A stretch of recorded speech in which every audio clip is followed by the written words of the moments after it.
आजाद Hindustan live में आपका एक बार फिर से स्वागत है।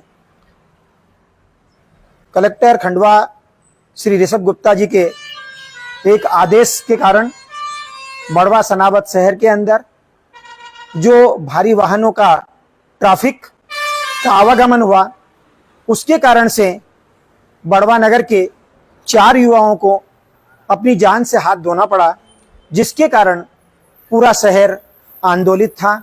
लोगों में नाराजगी थी। अपनी बात वो जनप्रतिनिधियों के सामने रख रहे थे, सरकार से मांग कर रहे थे कि इस निर्णय को तत्काल वापस लिया जाए। चूंकि मोरटक्का पुल 20 टन से अधिक की क्षमता वाला नहीं था, यह बात NHAI ने ही निर्देशित की थी। उसके बावजूद यहां पर भारी वाहनों के प्रवेश के कारण यह त्रासदी हुई। आजाद हिंदुस्तान लाइव ने हर समय जनता की आवाज को उठाया। आजाद हिंदुस्तान लाइव द्वारा सांसद श्री ज्ञानेश्वर जी पाटिल, क्षेत्रीय विधायक श्री सचिन बिरला, नगरपालिका अध्यक्ष श्री राकेश गुप्ता के सामने जनता की आवाज को पहुंचाया और जनता की तरफ से मांग की गई कि इस निर्णय को तत्काल निरस्त किया जाए और भारी वाहनों का जो आवागमन खोला गया है उसे बंद किया जाए। जनप्रतिनिधियों ने आश्वासन भी दिया कि हमारी शासन से बात चल रही है और बहुत कम समय के अंदर ही, कुछ ही दिनों में हम इस निर्णय को वापस करवाने का भरसक प्रयास करेंगे। नगर के लोगों ने जो 4 युवा इसमें एक तरीके से बलिदान जिनका हो चुका था, यहां पर उन लोगों को श्रद्धांजलि स्वरूप कैंडल मार्च निकाला। अपने विचारों के द्वारा लोगों ने अपनी नाराजगी भी व्यक्त की, लेकिन शाम होते होते लगभग 8 बजे के लगभग कलेक्टर ऋषभ गुप्ता जी ने अपना पुराना आदेश वापस लेते हुए एक नया आदेश जारी किया, जिसमें पुनः मोरटक्का पुल से 20 टन से अधिक वाहन या 6 चक्कों से अधिक का वाहन उन्होंने पूर्ण रूप से प्रतिबंधित कर दिया। उन्होंने अपने आदेश में स्पष्ट किया कि अब भारी वाहन इंदौर के तेजाजी नगर से डाइवर्ट होंगे धामनोद होते हुए, वहीं खंडवा की तरफ से देसगांव से भारी वाहन डाइवर्ट होंगे। उन्होंने कुछ वाहनों के लिए छूट रखी, जैसे राष्ट्रीय हित की जो योजनाएं हैं उनमें लगने वाले जो वाहन हैं, दूध के वाहन हैं, सेना के वाहन हैं, बिजली विद्युत संबंधी जो वाहन हैं और जो भी अत्यावश्यक सेवाओं से संबंधित वाहन हैं, उनको छोड़कर समस्त प्रकार के वाहनों पर प्रतिबंध लगा दिया गया है। यह प्रभाव कल शाम को ही तत्काल प्रभाव से लागू भी किया गया, लेकिन आज सुबह जब हमने देखा तो उस समय कुछ भारी वाहनों का आवागमन अभी भी हो रहा था। इस संबंध में हमने पुलिस अधिकारियों से बातचीत की। उन्होंने बताया कि अभी कुछ ही घंटों में ये सारी व्यवस्थाएं दुरुस्त होने जा रही है, क्योंकि तेजाजी नगर पर फोर्स लगाकर वहीं से वाहनों को रोका जाएगा और देसगांव से भी वहां पर बैरिकेड लगा करके वहां पर रोके जाने की व्यवस्था अभी कुछ ही घंटों में की जा रही है। और बड़वा सनावद के अंदर भी अब भारी वाहनों को रोकने के लिए पुलिस फोर्स लगा करके बैरिकेड की व्यवस्था कुछ ही घंटों में चालू हो जाएगी। इससे लोगों को अब ये भारी वाहनों से निजात मिलेगी। इसके बाद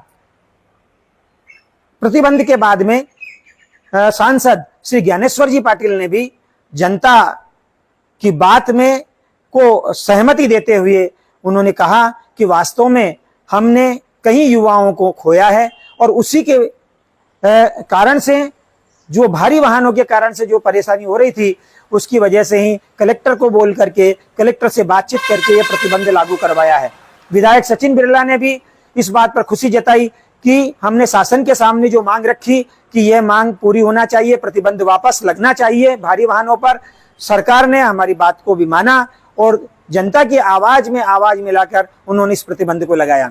आजाद हिंदुस्तान ने विधायक सचिन बिरला के सामने एक बात और रखी।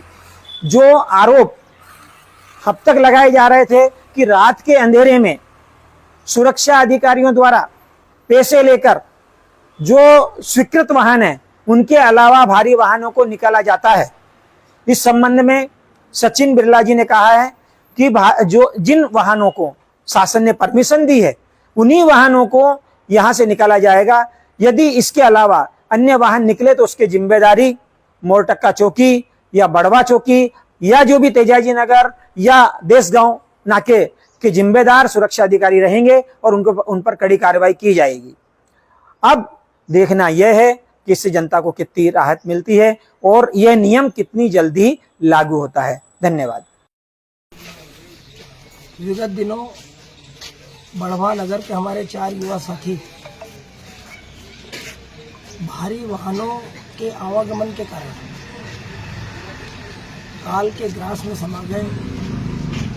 दुर्घटना में असमय उनकी मृत्यु हुई और यह सब अत्यधिक ट्रैफिक के कारण हुआ।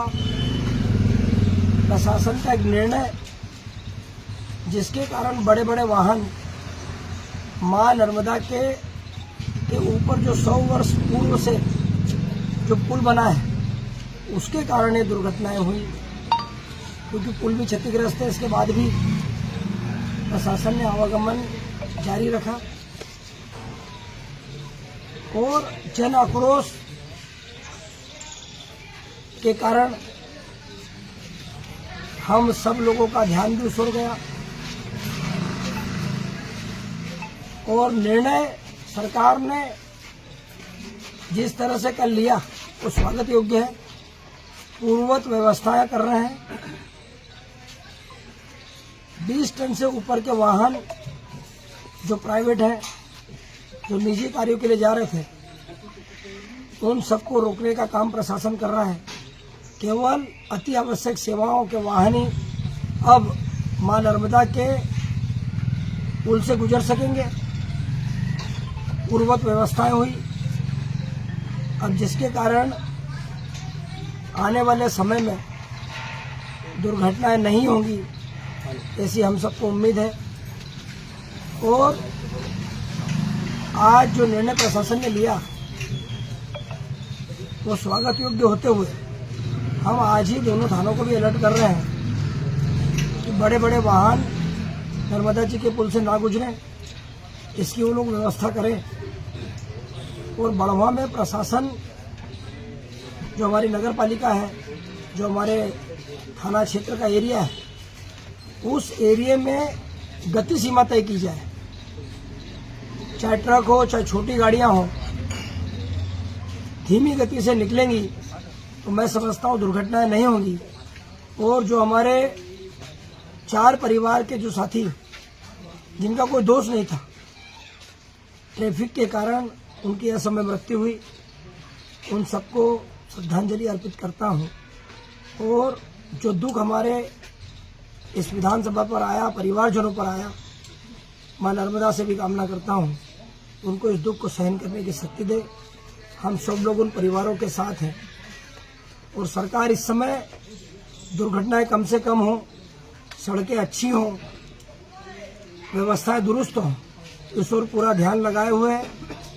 और जो कल निर्णय प्रशासन ने दिया इसके लिए प्रदेश के मुख्यमंत्री मोहन यादव जी का भी आभार करता हूं कि जैसे परसों मैंने सीएम हाउस फोन किया, उन्होंने तत्काल निर्णय लिया और खंडवा कलेक्टर, खरगोन कलेक्टर को तत्काल सूचित किया और निर्णय लेने के आदेश पारित किए। और निर्णय जनता के हित में आया है और जनता के हित में निर्णय लेने के कारण आज इतने बड़े ट्रैफिक को धामनों तरफ डाइवर्ट किया। इधर खंडवा महाराष्ट्र से आने वाली गाड़ियों को देशगांव से सीधे खरगोन होते हुए डाइवर्ट करने का काम प्रशासन कर रहा है, ये स्वागत योग्य है। धन्यवाद। आज इंदौर रोड, खंडवा से इंदौर रोड पर जो यातायात की वजह से नागरिकों को असुविधा होती थी, उस असुविधा और बड़वा के पास जो शहरी क्षेत्र है उसमें जो हेवी व्हीकल है उनके कारण पिछले दिनों कुछ हमारे युवकों की एक्सीडेंट में मृत्यु हुई। निश्चित रूप से बहुत ही दुर्भाग्यपूर्ण ये घटना घटित हुई थी। नागरिकों के भी बड़ी संख्या में निरंतर फोन आ रहे थे कि सांसद जी जो भारी वाहनों का आवागमन की वजह से जो हमारे नागरिकों की जान ली है उस पर कुछ न कुछ गंभीरता के साथ मैं इस पर विचार करके आवागमन को किसी तरह से रोकना चाहिए। तो मैंने आज ही अभी कलेक्टर साहब एसपी साहब से चर्चा की है और जो अत्य आवश्यक चीजों का भारी वाहनों के माध्यम से आवागमन हो सकता है उन्हीं वाहनों को छूट दी गई है और अन्य जो वाहन हैं उन अन्य वाहनों को ये नर्मदा का ब्रिज और बड़वा का जो शहरी क्षेत्र है उस शहरी क्षेत्र से डाइवर्ट करके वो वाहन जाए, ऐसे दिशा निर्देश आज कलेक्टर साहब ने भी जारी किए हैं। तो निश्चित रूप से जो दुर्घटना घटी है उस दुर्घटना से हम बहुत ही पूरा हम सब जनप्रतिनिधि भी और हमारा शासन प्रशासन उस दुर्घटना पर दुख व्यक्त भी करता है और जनता की सुविधाओं को हम सुचारू रूप से सुविधा भी मिले और हमारे आम जन की जान माल की रक्षा भी हो, आम जनमाल मानस की किसी प्रकार की क्षति न हो। इसको देखते हुए प्रशासन के अधिकारियों के साथ, एनएचआई के अधिकारियों के साथ और सभी संबंधित विभागों के अधिकारियों के साथ बैठकर इस पे निर्णय लिया और इस निर्णय को तत्काल प्रभाव से लागू करने का आदेश आज ही हमारे कलेक्टर साहब ने जारी किया है। तो जनता की समस्या हमारी समस्या है और हम जनता को जो कुछ थोड़ी बहुत परेशानी दिक्कत हुई है निश्चित रूप से हम उसके लिए क्षमा प्रार्थी भी है और किसी प्रकार की ऐसी घटना दुर्घटना न हो उसके लिए जो वाहन अभी भी जाएंगे तो उन वाहनों से के मालिकों से भी उसमें वाहन चालकों से भी यही निवेदन करना चाहूंगा कि शहरी क्षेत्र में जनता की सुरक्षा को ध्यान में रखते हुए ही कम स्पीड में वाहन की आवाजाही करेंगे तो हम आम जनमानस के साथ में जो अभी घटना घटित हुई वो घटना घटित नहीं होगी।